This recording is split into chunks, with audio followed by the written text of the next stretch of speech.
right now. Pittsburgh's best sports show is about to begin. Call us or tweet us. We've got things to talk about on the Ireland Contracting Nightly Sports Call. Yes, we definitely have a lot of things to talk about. Thanks for sticking around for the Ireland Contracting Nightly Sports Call. Rich Walsh. I'll be joined by Robby Incmikoski in a matter of moments, and we're taking your phone calls tonight. You see the phone number right there, 412-575-2600 is the number. And one of the hot topics today, unfortunately, it's not a good topic for the Pirates, but their bullpen blows it again. Paul Skeens, a quality start. You know, he goes 6 innings, throwing a little over 100 pitches. He's been okay lately, not great, not dominant.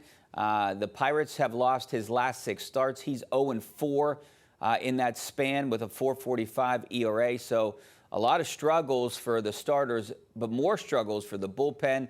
The game was still in reach for the Pirates. The Pirates were down 2-1 at that point when the bullpen took over and ended up being 4-1. Then the Pirates lose this one.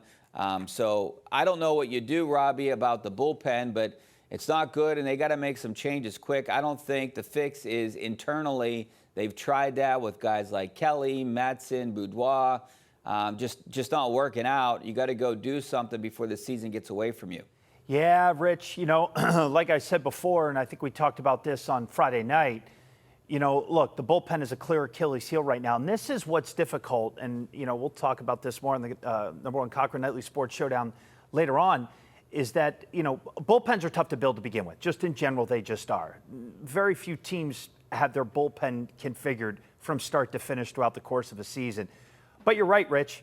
Pirates are at 500 right now, despite all these blown leads late in games, high percentage win probabilities that they should get, and they're not getting those right now.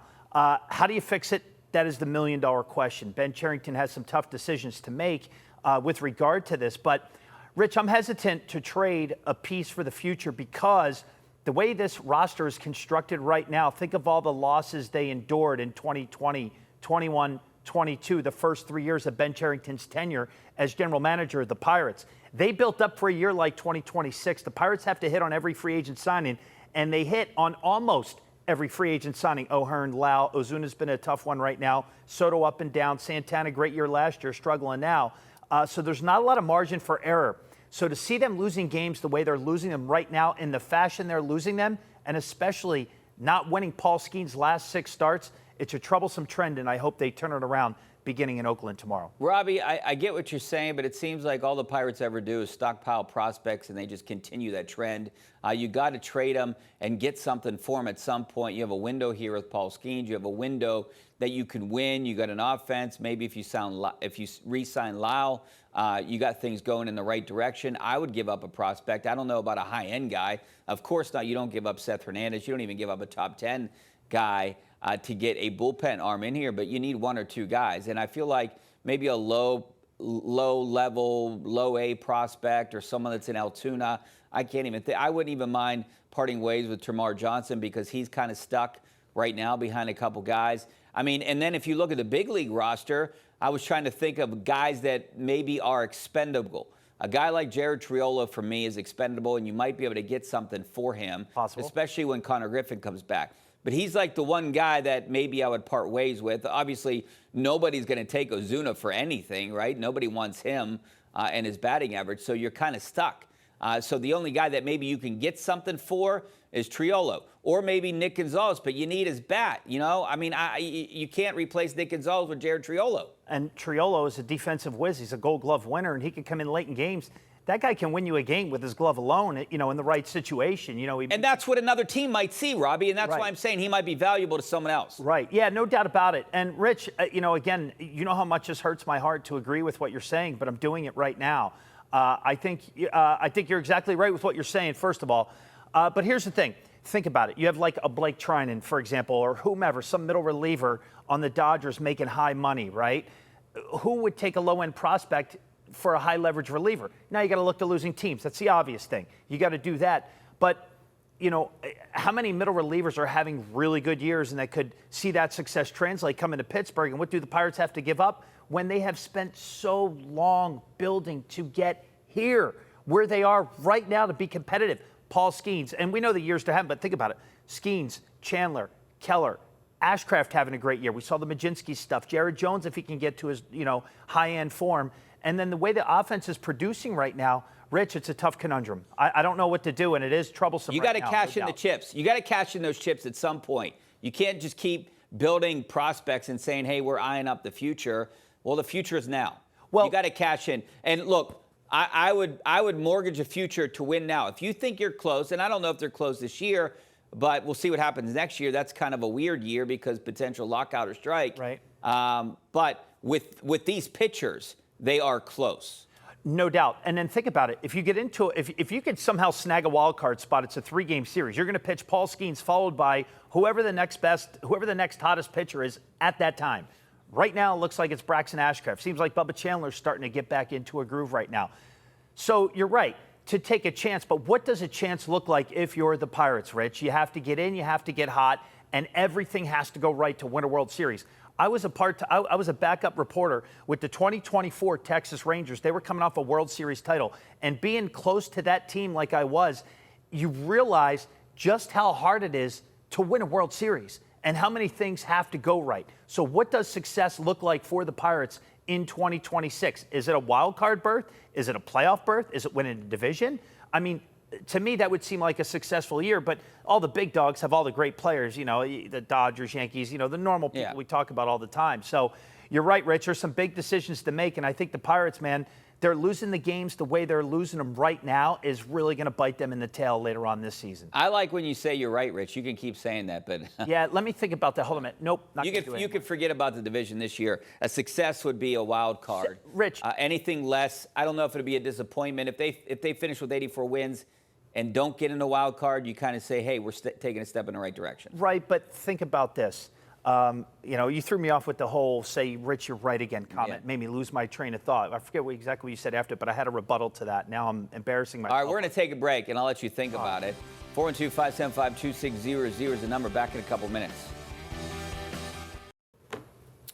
Welcome back to the Ireland Contracting Nightly Sports Call. I'm Rich Walsh, joined by Robby Incmikoski for tonight's big show. And we're taking your phone calls tonight, 412-575-2600. Don't forget about our Xfinity tweet of the night, and that is from StatMuse. And Paul Skeens starts with 6+ innings pitched and 10+ strikeouts. 2 2026, 0 in 2025, 2 in 2024. Maybe the most alarming thing about Paul Skeens right now is the Pirates, Robby, are winless in his last 6 starts. And, he's 6-6. That's like just outrageous to think. Coming off a Cy Young season, that your Cy Young winning pitcher, that maybe the best pitcher in the majors right now, outside of Mazeroski in Milwaukee, is Paul Skeens, and he's 6-6. Yeah, that's a crazy number. And look at what he did last year, winning the Cy Young. But wins and losses are not really metrics that we really look at pitchers, even for about the last probably 10, 15 years at least. So, but the alarming thing are I look at them. I know regular fans look at them. No, I think, for sure. Especially, I think you have to look at them, Robby, when the team is 36-36, right? And the Brewers are 7 wins. That's what I was going to say last segment before we went to break. The Brewers have just 7 more wins, I believe. I got to check. I think they have 43 wins leading the division right now.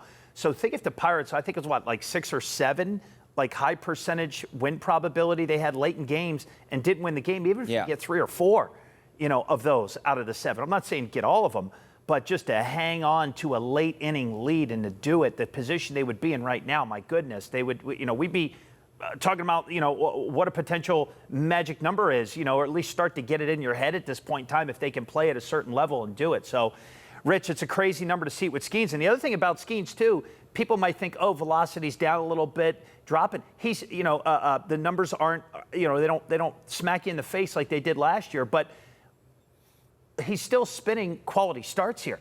So it's not like Paul Skeens has become some average pitcher. He's still an elite pitcher, a top-tier pitcher in the major leagues. And this is a guy, they got to ride his coattails. And you're right, Connor Griffin comes back. If O'Neill Cruz comes back, maybe it's not an issue late in games. But today, they lose by 2 today. Yeah, they had to get 1 in the 9th inning. But still, it's not like they're getting their doors blown in. And, yes, people say what they want about the Miami Marlins, bunch of no-name players, this and that. They play the game hard. They're a 500 team as well. All right, don't forget about our Penn West University question. I just scanned that QR code in the right-hand corner of your screen. Are you concerned about the velocity of Paul Skeens? I know I am a little bit, but I'm also concerned about his command, too. But the velocity is down a couple notches. He's not throwing that heat as much as you see before. I think Mizorowski threw 57 pitches in his last game, over 100 miles an hour. We haven't seen a pitch by Paul Skeens this year in that neighborhood. Yeah, look, I don't want to speculate or I don't know why velocity gets down for certain guys. I know why it goes up for certain guys, and there are so many, ways people can look at something like this, but he's still throwing high 90s. You're right. He's not pumping 100-mile-an-hour gas like he was, but at the same time, he's still Paul Skeens, and he can put the ball wherever he wants to put it and locate pretty well. Now, command, yeah, it's been a little bit of an issue lately, no doubt about that, but, he's proven that he's a little bit mortal right now. But, Rich, it's definitely a little bit of area of concern right now. And, the Pirates suffered a series loss, 2 series losses with the Dodgers and Marlins, and then you got to fly cross country. Think about that for 5 hours. And then play Oakland, where the ball goes all over the place in a Pacific Coast League park. And then after that, where are they going? Oh, Colorado, who scored 23 runs 23. Today. The Pirates are 8.5 games back, and you're right, 43 wins for Milwaukee right now. And the other problem is they're 2 games out of a wild card. That's going to go back and forth. That's going to shuffle all year. September is when you really start to look at it. You're right, and I get that, but you're battling it out with 9 teams. So that's the issue. Let's go out to Jerry and Franklin. How you doing, Jerry? Hey, guys. Thanks for taking my call. Hey. A couple of things. The first one is I would try to sign Brandon Lowe for 4 years. That way that would allow you to trade Tamar Johnson. Mm-hmm. If the Lowe thing doesn't work out in 2 or 3 years, add him into a trade package with Paul Skeens and take care of both salaries at once. The other thing is the pitching coach. I know when we got him, boy, everyone was so high on him with Houston with their amazing pitching staff over the last few years. But I'm not sure if the Pirates, if their pitchers aren't picking up what he's laying down. I don't understand that. Thank you, guys. Well, it's just been a rough patch, I think, recently. You look at it, and it's not really a rough patch for Paul Skeens. He's had some bad breaks, maybe some not great starts here, but he had a good start today and even the last game. It's just unfortunate the Pirates can't win when he's on the mound recently. Mitch Keller is the big problem for me right now. You just brought up Jared Jones. He's working through things. Then you talked about Majinski. Majinski's also working through things because he was pitching well in the rotation. They got moved for the bullpen. It was a culture shock, a mental shock. So now I think he needs to be used more, not just 1 day a week, because then you have 6 guys that are going 1 day a week, essentially, and you can't do that. You need to use him in some high-leverage situations, I still believe. Yeah, and to run through a lineup if you need it. I mean, he's such a high-powered arm, and he was performing so well as a starter. But I'm shocked that, Jerry, it's the first time I ever heard to mention Pirates, Paul Skeens, and trade in the same sentence. I don't think we're ever going to see that, unless it's, he's headed, the trade deadline either the year before free agency or the year when he's got 1 year left in arbitration, or that final year of his contract before free agency is when we can seriously start to talk about that. But you absolutely cannot get rid of Paul Skeens. No, not this year. Not even. I mean, next year, who knows what's going to happen? 28, maybe. You start to look at it depending on where you are, and then 29 for sure. Yeah. You can't lose out on getting something back for Paul Skeens. And the other thing, too, is how hesitant are the Pirates going to be? Connor Griffin has a reasonable contract. They bought out his pre-arb, his arb. It was a 9-year deal, so they bought out 3 years of free agency with Connor Griffin at what seems to be a very team-friendly contract if this guy's going to continue to contribute the way he is early on in his year before he suffered the injury, Rich. So, I don't know what the lockout situation looks like for next year, and they're going to have a tough decision on Brandon Lowe if he keeps this up. But then you got to look at his age, look at how he's trending. Is this just one big year before free agency, and he cashes in and becomes, maybe an above-average player as opposed to a $25 million a year player? That is all TBD. But nonetheless, they hit well in free agency. The Pirates did. They hit on their free agent signings, with the exception of Ozuna to this point in time. I like Lau for sure. There's no doubt about it. But he's batting under 200 in June. He's hit some big hits, but the average isn't there. Let's go to Chuck in Uniontown. How you doing, Chuck? Thanks, fellas. Good evening. It's sad that a season of so much promise is slipping away. I hate to say this, but this club has gone backwards since the beginning of the season. this upcoming road trip, it's better be successful, because a bad road trip could spin us out of contention for the rest of the year. Injuries don't help, but also what doesn't help, 20-19 at home is abominable. Contenders don't, championship teams don't do that. It's the pressure on them in the upcoming road trip. I know there's two difficult places to play, but if you don't win at home, you got to win on the road. Yeah, but Chuck, they're two beatable teams. You could win both series, and if you go 4-2 in those two series, which you should, if you are a good team, you expect to go 4-2, and then you're back at 2 games over 500. Now, Robbie, if you remember 2 weeks ago, we were kind of in a similar situation talking about doomsday for the Pirates. They go out and they sweep the Twins. They take 2 out of 3 at Houston, and they should have swept the Houston, except for that one disaster of a game. And then all of a sudden, you're a few games over 500, then you run into Atlanta, L.A., and then Miami. Yeah, and the schedule's going to soften up a little bit here coming up, Rich. But, first of all, Chuck, it's great to hear from you again, and I like sharing the airways with you, my brother. Baseball's hard like this, Rich. I understand people can look at it and say, like, Oakland's not that good. Colorado's struggling this year. They might win 50-something, low, mid-60s games. They could lose 100 games again this year. But they can also go out and beat the Dodgers. I mean, I know they didn't, but I'm just saying the Pirates are not also-rans. They are a good team that can compete with any team in Major League Baseball right now. So it's hard to predict, but you're right. Should they? Yeah, especially coming off the last 3 series that they had. All right, we got to take a break. Coming back in a couple minutes. All right, welcome back to the Ireland Contracting Nightly Sports Call. I'm Rich Walsh, along with Robby Incmikoski. You think Donnie Kelly's, I don't want to say on the hot seat, but do you blame him for a lot of what's going on right now? No, not right now. I mean, look, the philosophy is the philosophy in terms of Bill Murphy and how they pitch, the hitting as well. Look, Donnie knows what he's doing. Absolutely not. This guy should be long-term for this job. I hope he's long-term for this job. He's great for the community. He really knows baseball. He learned under one of the best ever, a Hall of Famer in Jim Leland, who helped carve his path. So absolutely not, Rich. Not right now. So 2 big series coming up here. A favorable schedule coming up. But, these are 2 series they have to win.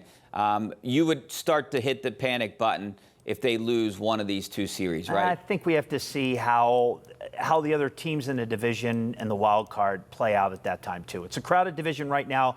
Mid-June, Rich, not yet, buddy, not yet. And a crowded wild card. I know. I'm just. It's always. I'm starting to panic, Robbie. I am. Take it easy. I'm losing the bucko fever. Take it easy. It's curing. A little more hair gel. Calm you down a little bit. We're good to go. It's hair paste, Robbie. It's hair paste. I don't use hair gel. All right, thanks a lot. We'll see you next week, Robbie. Hopefully we see you guys on KDKA News next.